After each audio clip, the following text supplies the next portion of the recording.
Assalamualaikum warahmatullahi wabarakatuh. Halo teman-teman semua, Hai Empowers. Bertemu lagi dengan kami dari grup 11 kelas C Pendidikan Masyarakat. Pada kesempatan kali ini, kami akan memaparkan mengenai modul yang telah kami buat dengan judul Mengelola Sampah di Rumah sebagai langkah awal menuju lingkungan bersih dan sehat. Teman-teman semua, mohon disimak ya. Selamat pagi, siang, sore, dan malam para peserta yang kami hormati. Hari ini kita berkumpul untuk memperkenalkan e-modul tentang pentingnya praktik hidup hijau di rumah tangga. E-modul ini dibuat dengan tujuan untuk memberikan pemahaman yang lebih baik tentang pentingnya praktik hidup hijau, serta memberikan panduan praktis bagi setiap rumah tangga untuk menerapkannya dalam kehidupan sehari-hari. Melalui e-modul ini, kita akan belajar tentang berbagai praktik hidup hijau yang dapat kita lakukan di rumah tangga, mulai dari pengelolaan sampah, penghematan energi, penggunaan air secara bijaksana, hingga pemilihan produk ramah lingkungan. Dengan menerapkan praktik hidup hijau di rumah tangga, kita dapat berkontribusi dalam menjaga keberlangsungan lingkungan, mengurangi dampak negatif terhadap lingkungan, serta menciptakan lingkungan yang lebih sehat dan nyaman untuk kita tinggali. Terima kasih atas perhatiannya. Selamat menggunakan e-modul ini. Semoga dapat memberikan inspirasi dan motivasi untuk menerapkan praktik hijau di rumah tangga kita masing-masing. Definisi pengelolaan sampah. Pengelolaan sampah adalah suatu proses yang melibatkan serangkaian tindakan untuk mengelola sampah dari awal hingga akhir dengan cara yang bertanggung jawab dan berkelanjutan. Berikut adalah penjelasan rinci tentang konsep dasar pengelolaan sampah. Yang pertama, pengumpulan sampah. Melibatkan pengambilan sampah dari sumbernya seperti rumah tangga, perkantoran, industri, atau tempat umum lainnya. Yang kedua, pemilahan sampah. Memisahkan sampah menjadi berbagai jenis berdasarkan sifat dan karakteristiknya. Yang ketiga, pengelolaan sampah. Meliputi berbagai metode seperti komposisi sampah organik, daur ulang sampah plastik, kertas, logam, atau pengolahan sampah berbahaya dengan aman. Yang keempat, pembuangan sampah. Sampah dibuang ke tempat pembuangan akhir yang sesuai, seperti tempat pembuangan akhir atau TPA yang diatur secara resmi dan sesuai dengan standar lingkungan. Persiapan pengelolaan sampah. Berencana tempat penyimpanan sementara sampah di rumah. Penting untuk memiliki tempat penyimpanan sementara yang sesuai untuk sampah di rumah. Ini termasuk mempertimbangkan ukuran lokasi dan keamanan tempat penyimpanan. Selanjutnya ada pengenalan alat dan perlengkapan untuk pengelolaan sampah di rumah. Edukasi tentang berbagai alat dan perlengkapan yang diperlukan untuk pengelolaan sampah di rumah seperti keranjang sampah, wadah untuk pemilahan, dan alat untuk proses pengolahan sederhana seperti komposter. Selanjutnya manfaat pengelolaan sampah.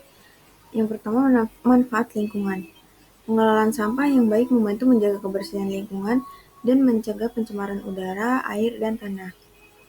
Yang kedua, praktik pengelolaan sampah yang efektif dapat mengurangi emisi gas rumah kaca dan dampak negatif terhadap ekosistem alam. Yang kedua, ada manfaat ekonomi. Dengan mendaur ulang dan memanfaatkan kembali sampah, dapat diciptakan peluang ekonomi baru seperti industri daur ulang dan produksi energi alternatif dari sampah. Yang kedua, pengelolaan sampah yang baik juga dapat mengurangi biaya pembuangan sampah ke tempat pembuangan akhir karena volume sampah yang harus dibuang dapat dikurangi melalui pemilahan dan pengolahan. Selanjutnya ada manfaat sosial. Praktik pengelolaan sampah yang baik dapat meningkatkan kesadaran masyarakat akan pentingnya menjaga lingkungan dan kesehatan masyarakat. Yang kedua, pembuatan lapangan kerja baru dalam industri daur ulang dan pengelolaan sampah dapat membantu mengurangi tingkat pengangguran di masyarakat. Yang terakhir ada manfaat kesehatan lingkungan dan manusia. Dengan mengelola sampah dengan baik, risiko terjadinya penyakit yang disebabkan oleh sampah seperti infeksi, pencemaran air, dan udara dapat dikurangi. Yang kedua, lingkungan bersih dan sehat akibat praktik pengelolaan sampah yang baik akan berdampak positif bagi kesehatan fisik dan mental manusia. Terdapat langkah-langkah pengelolaan sampah di rumah eh, seperti pemilahan sampah organik dan anorganik. Jadi kita harus bisa mengidentifikasi terlebih dahulu jenis-jenis seperti sampah organik dan anorganik. Nah, sampah organik ini seperti sisa makanan dan daun-daun kering, sedangkan kalau anorganik ini seperti plastik, kertas, logam. Nah, yang kedua yaitu penggunaan kontainer yang tepat. Jadi kita harus bisa memastikan bahwa kontainer atau wadah yang digunakan untuk menyimpan sampah itu aman, terus tahan air, dan mudah dibersihkan. Yang ketiga yaitu penjadwalan pengumpulan sampah. Kita harus tahu dulu kapan waktu untuk bisa menentukan jadwal pengumpulan sampah yang sesuai dengan kebutuhan rumah tangga. Dan juga pastikan pengumpulan sampah ini dilakukan secara teratur dan tidak menyebabkan penumpukan sampah yang berlebihan di area penyimpanan sementara.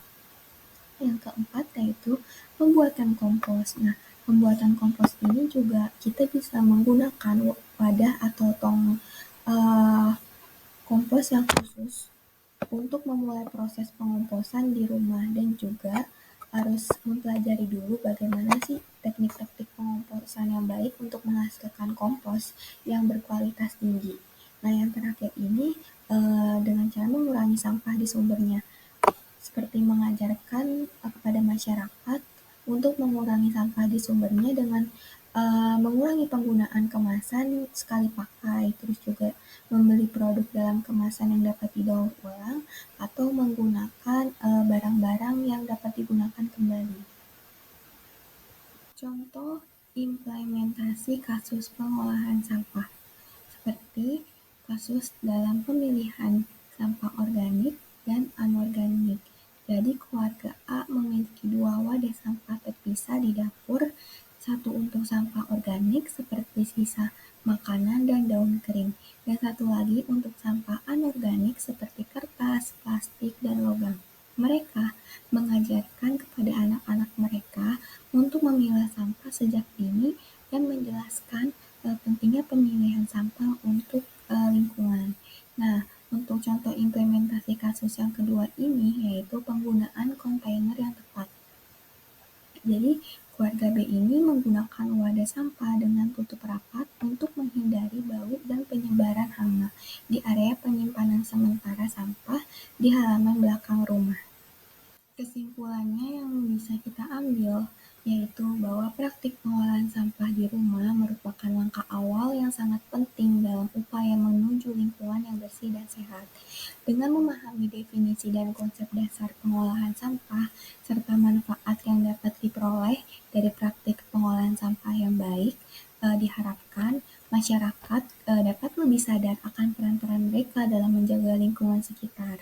Nah, langkah-langkah praktis dalam mengolah sampah di rumah seperti pemilihan sampah, penggunaan kontainer yang tepat, penjadwalan pengumpulan sampah, pembuatan kompos, dan upaya mengurangi sampah di sumbernya merupakan implementasi nyata dari konsep pengolahan sampah yang berkelanjutan. Melalui contoh implementasi kasus pengolahan sampah di rumah tangga, kita dapat melihat bagaimana praktik pengolahan sampah yang baik dapat diaplikasikan dalam kehidupan sehari-hari. Dengan kesadaran dan kerjasama dari setiap individu, kita dapat menjadi agen perubahan untuk menciptakan lingkungan yang bersih, sehat, dan berkelanjutan bagi generasi mendatang. Kepada para pembaca e-modul yang tercinta, kami ingin menyampaikan ucapan terima kasih yang tulus atas partisipasi dan dedikasi Anda dalam mempelajari modul ini tentang pengelolaan sampah di rumah. Langkah ini merupakan awal yang penting menuju lingkungan yang lebih bersih dan sehat bagi kita semua. Dengan membaca dan mengikuti petunjuk dalam e-modul ini, Anda telah menunjukkan komitmen dan kepedulian yang luar biasa terhadap lingkungan. Semoga pengetahuan yang Anda peroleh dari modul ini dapat diimplementasikan dengan baik dalam kehidupan sehari-hari. Kami berharap modul ini dapat memberikan manfaat yang berkelanjutan bagi Anda dan lingkungan sekitar. Terima kasih atas partisipasi dan dukungan Anda dalam menjaga keberlanjutan lingkungan. Salam hangat dari kami, Anis Nabila, Putri Nurmalita, dan Sasi Della Pradina.